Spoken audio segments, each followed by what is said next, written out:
दोस्तों, समय एक ऐसी गाड़ी है जिसमें ब्रेक ही नहीं है और रिवर्स गियर भी नहीं है। वक्त सबको मिलता है जिंदगी बदलने के लिए, पर जिंदगी दोबारा नहीं मिलती वक्त बदलने के लिए। हेलो दोस्तों, कैसे हैं आप लोग। मैं उम्मीद करती हूँ कि आप सभी अच्छे ही होंगे।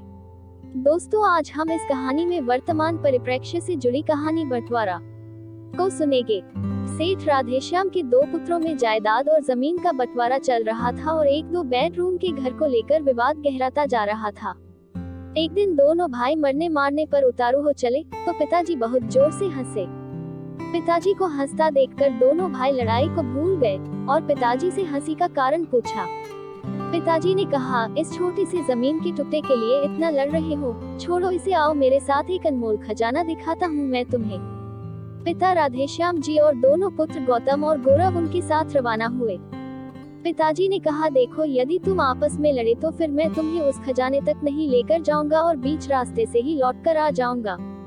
अब दोनों पुत्रों ने खजाने के चक्कर में एक समझौता किया कि चाहे कुछ भी हो जाए पर हम लड़ेंगे नहीं, प्रेम से यात्रा पे चलेंगे। गांव जाने के लिए एक बस मिली पर सीट 2 की मिली और वो 3 थे। अब पिताजी के साथ थोड़ी देर गौतम बैठे तो थोड़ी देर गौरव। ऐसे चलते चलते लगभग 10 घंटे का सफर तय किया, तब गांव आया। राधेश्याम जी दोनों पुत्रों को लेकर एक बहुत बड़ी हवेली पर गए। हवेली चारों तरफ से सुनसान थी। राधेश्याम जी ने देखा कि हवेली में जगह जगह कबूतरों ने अपना घोंसला बना रखा है, तो राधेश्याम जी वहीं बैठकर रोने लगे। पुत्रों ने पूछा, क्या हुआ पिताजी, आप रो क्यों रहे हैं। रोते हुए उस वृद्ध पिता ने कहा, जरा ध्यान से देखो इस घर को, जरा याद करो वो बचपन जो तुमने यहाँ बिताया था।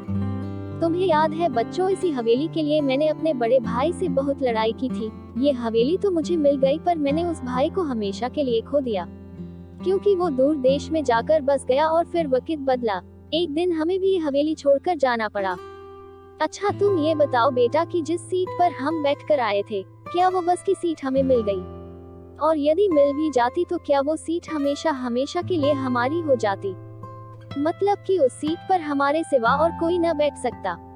दोनों पुत्रों ने एक साथ कहा कि ऐसे कैसे हो सकता है, बस की यात्रा तो चलती रहती है और उस सीट पर सवारियां बदलती रहती है। पहले हम बैठे थे, आज कोई और बैठा होगा और पता नहीं कल कोई और बैठेगा। और वैसे भी उस सीट में क्या धरा है जो थोड़ी सी देर के लिए हमारी है। पिताजी पहले हंसे और फिर आंखों में आंसू भरकर बोले, देखो यही मैं तुम्हें समझा रहा हूँ कि जो थोड़ी देर के लिए जो तुम्हारा है, तुमसे पहले उसका मालिक कोई और था, थोड़ी सी देर के लिए तुम हो और थोड़ी देर बाद कोई और हो जाएगा। बस बेटा एक बात ध्यान रखना कि इस थोड़ी सी देर के लिए कहीं तुम अपने अनमोल रिश्तों की आहुति न दे देना।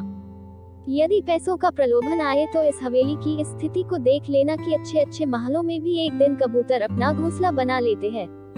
बेटा मुझे यही कहना था कि बस की उस सीट को याद कर लेना जिसकी रोज सवारियां बदलती रहती है। उस सीट की खातिर अनमोल रिश्तों की आहुति न दे देना। जिस तरह से बस की यात्रा में तालमेल बिठाया था, बस वैसे ही जीवन की यात्रा में भी तालमेल बिठाते रहना। दोनों पुत्र पिताजी का अभिप्राय समझ गए और पिता के चरणों में गिरकर रोने लगे। दोस्तों, हमें इस प्रसंग से ये सीख मिलती है कि जो कुछ भी ऐश्वर्य धन संपदा हमारे पास है, वो सब कुछ बस थोड़ी देर के लिए ही है। थोड़ी थोड़ी देर में यात्री भी बदल जाते हैं और मालिक भी। रिश्ते बड़े अनमोल होते हैं, छोटे से ऐश्वर्य धन या संपदा के चक्कर में कहीं किसी अनमोल रिश्ते को न खो देना। किसी ने सच ही कहा है कि मन एक ऐसी जमीन है जहां आप जैसी मानसिकता का बीज बोएंगे, आपको वैसा ही फल प्राप्त होगा।